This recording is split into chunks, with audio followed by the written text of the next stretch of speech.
Para kay Kim, Paolo, Flinex ang body transformation.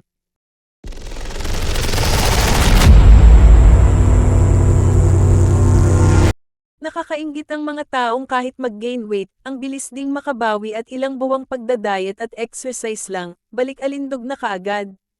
Kagaya na lamang ni Linlang star Paolo Avellino matapos niyang ibida ang naganap na body transformation sa kanyang pangangatawang chubby, hanggang sa maging hunk na ulit at may pa-abs pa. May 2023 in a nutshell, ani Paolo sa kanyang Facebook post nitong Miyerkules 3 ng Enero.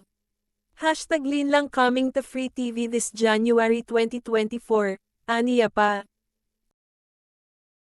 Marami kasi ang nakapansing tila tumaba raw si Paolo sa serye, pero ito pala ay bahagi ng kanyang karakter bilang si Victor.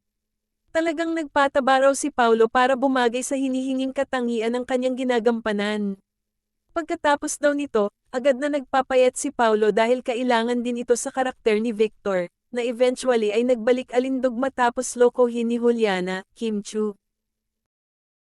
Matinding diet, exercise, at disiplina sa sarili ang ginawa ni Paolo para mapanumbalik sa dati ang kanyang katawan.